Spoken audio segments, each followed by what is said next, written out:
لوگ آ کے مجھ سے بھی پوچھتے ہیں آخرکار تو جنت ملے گی نا. میں سمجھانے کی کوشش کرتا ہوں, دیکھو میں ذرا جہنم کے بارے میں ایک بات آپ کو سمجھا دوں. وَلَئِن مَسَّتْهُمْ نَفْحَةٌ مِّنْ عَذَابِ رَبِّكَ لَيَقُولُنَّ يَا وَيْلَنَا إِنَّا كُنَّا ظَالِمِينَ. ایک ہی آیت میں جہنم کے بارے میں جتنی معلومات آپ کو چاہیے وہ ایک ہی آیت میں سورۃ الانبیاء کی, اور کسی معلومات کی ضرورت ہی نہیں آپ کو. کیا کہا ہے؟ اگر اور یہ جب لئن کہا جاتا ہے نا, تو اگر کو بھی بہت کم, بالکل یعنی تقریباً نہ ہونے کے برابر پاسبلٹی ہونا, اس کو لئن کہا جاتا ہے. یہ عربی میں کہا جاتا ہے جملے کو ضعیف کرنے کے لیے, کمزور کرنے کے لیے. اس جملے کو بہت کمزور کر دیا گیا ہے کیونکہ یہ لئن سے شروع ہوتا ہے. ایک تو شرطی کلام ویسے ہی کمزور ہوتا ہے, اس میں لام ڈال کے اس کو مزید کمزور کر دیا گیا ہے.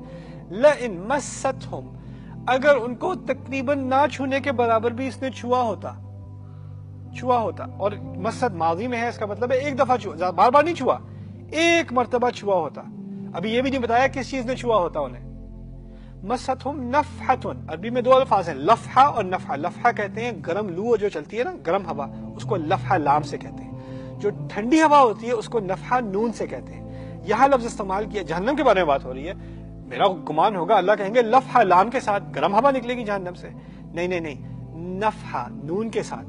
اگر ان کو تقریباً نہ ہونے کے برابر ایک ٹھنڈی ہوا بھی چھو لے, نفحتن, اور نفحتن ہوتا ہے جب آپ دروازہ بند کرتے ہیں تھوڑی سی ہوا آتی ہے, اس کو نفحہ کہا جاتا ہے. یعنی ابھی آپ جہنم میں داخل نہیں ہوئے, جہنم کے دروازے سے اس کی ٹھنڈی ترین ہوا آپ تک ایک لمحے تک بالکل چھوئی ہے. اور چھونے میں یا تو آپ کو کسی سالڈ چیز نے چھوا ہے, یا لیکوڈ نے چھوا ہے, یا گیس نے چھوا ہے. یہاں گیس نے چھوا ہے, اس کا چھونا تو بالکل نہ ہونے کے برابر ہوتا ہے, وہ بھی ایک لمحے کے لیے. نفحتن, اچھا اگر یہ ٹھنڈا بھی ہے, لیکن یہ کیا, یہ جو ہوا جس نے مجھے چھوا یہ آگ کی ہوا ہے, یہ لاوا کی ہوا ہے, کس چیز کی ہوا ہے؟ کہتے ہیں من عذاب, یہ عذاب کی ہوا ہے. اب دیکھیے کسی کو کوئی ٹارچر دیا جا رہا ہو اور وہاں سے کوئی ہوا ہے, اس کا مطلب یہ نہیں کہ اس ہوا سے آپ کو تکلیف ہوگی. یعنی جو ڈسکرپشن دی جا رہی ہے ابھی تک, اس میں کوئی اتنی ڈراؤنی چیز نہیں ہے. ہوا ہی تو ہے, اس نے بیرلی ٹچ کیا ہے.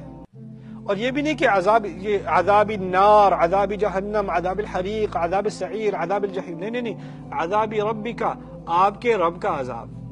آپ کے رب میں آپ کی طرف, آپ اشارہ ہے رسول کی طرف صلی اللہ علیہ وسلم. جب اللہ اپنے رسول کا ذکر کرتے ہیں تو رحمت ہی ہوتی ہے نا. یعنی اس آیت میں ایک تو کم سے کم عذاب کا ذکر ہے, یہاں تک کہ رسول کا ذکر کر کے اس میں رحمت بھی ڈال دی.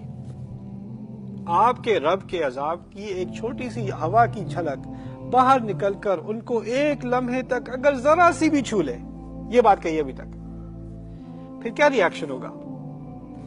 اس کے ری ایکشن میں باقی آدھی آیت ہے. لَيَقُولُنَّ, میں قسم سے کہتا ہوں, بار بار چلا کر کہتے جائیں گے. کیا کہتے جائیں گے؟ یا ویلنا.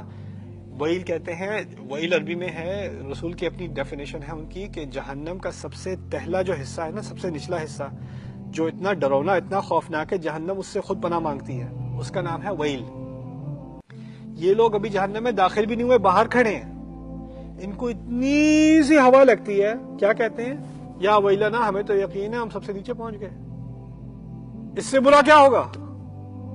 انا کننا ظالمین, بے شک ہم ہمیشہ ہی ظلم کرتے رہے ہیں, ہم نے سب چیزوں کا اعتراف کر لیا. دیکھیے کوئی مجرم ہوتا ہے نا, اس کو انٹروگیشن روم میں لایا جاتا ہے, پھر اس سے سوال پوچھے جاتے ہیں, پھر کوئی اگر کرپٹ پولیس ہوگی تو اس کو پٹائی بھی کرے گی, اعتراف کر لے. وہ مانتا ہی نہیں. اگر آپ اس کو اتنا ٹارچر کریں کہ وہ سب چیزیں مان جائے, سب کا اعتراف کر لے, اور وہ ان چیزوں کا بھی اعتراف کرے جس کا آپ نے پوچھا بھی نہیں تھا, یعنی پاگل کر دیا مار کے اسے.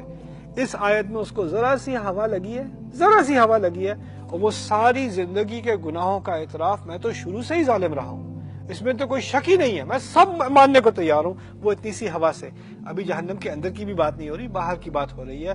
اس کا ایمان ہے لوگوں کو کہ ہمیں جہنم کی ہوا تک نہیں چاہیے باہر.